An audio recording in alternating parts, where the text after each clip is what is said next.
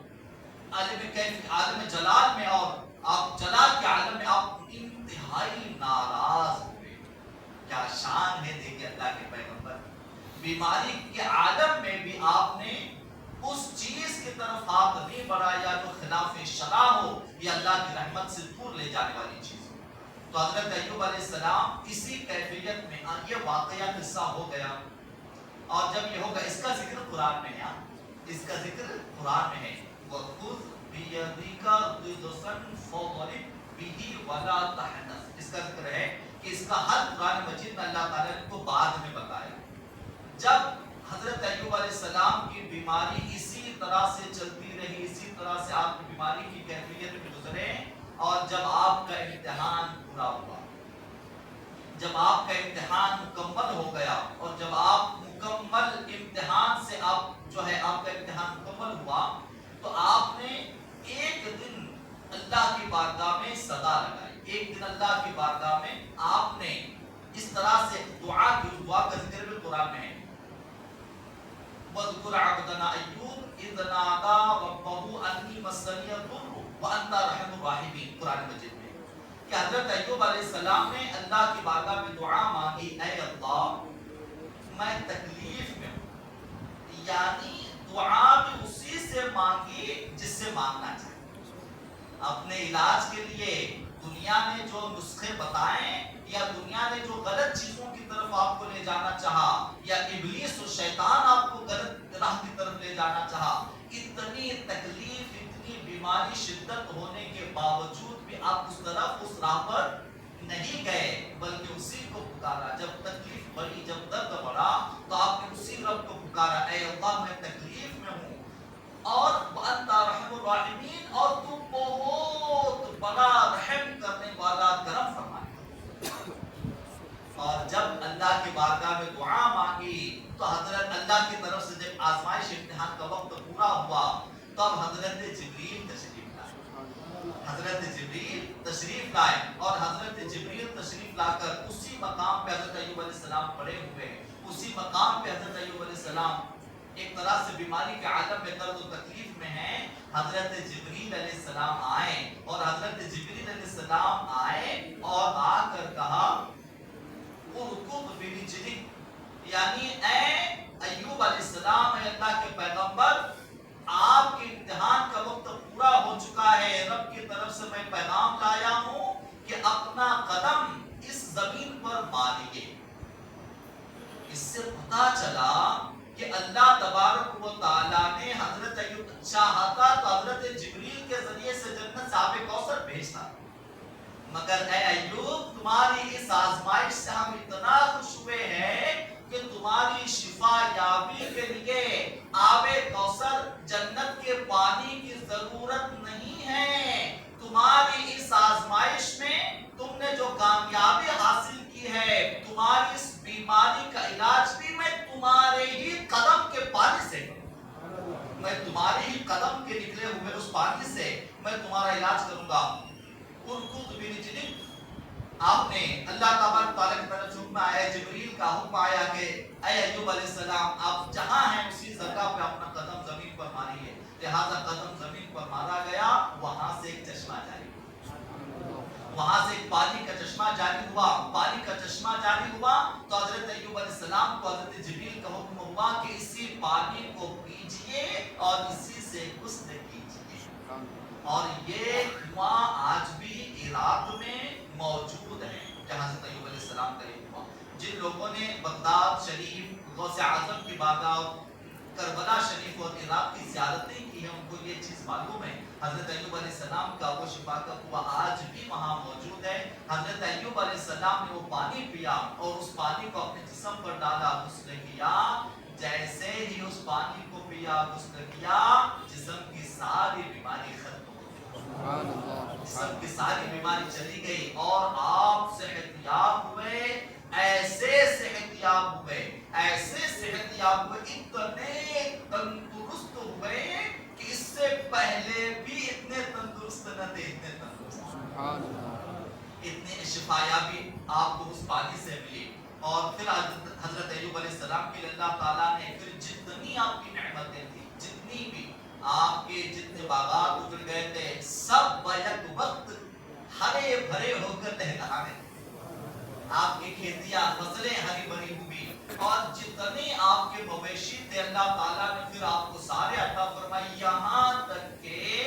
آپ کی مری ہوئی اولادوں کو اللہ نے دوبارہ زندہ فرمایا۔ آپ کے جتنے بیٹے انتقال کر گئے تھے اللہ تعالیٰ نے ان کو دوبارہ زندہ فرمایا، اور دوبارہ زندہ فرما کر اللہ تعالیٰ نے آپ کو ساری نعمتیں واپس عطا فرمائی۔ خیر ابھی وقت اجازت نہیں دے رہا ہے، گھڑی انشاءاللہ کچھ باتیں اگر کچھ رہ گئی ہے تو انشاءاللہ ایک جمعہ کچھ آگے بڑھائی جائے گی۔ اللہ تعالیٰ ہمیں آپ کو آزمائشوں میں صبر کرنے کی توفیق عطا فرمائے۔ اللہ تعالیٰ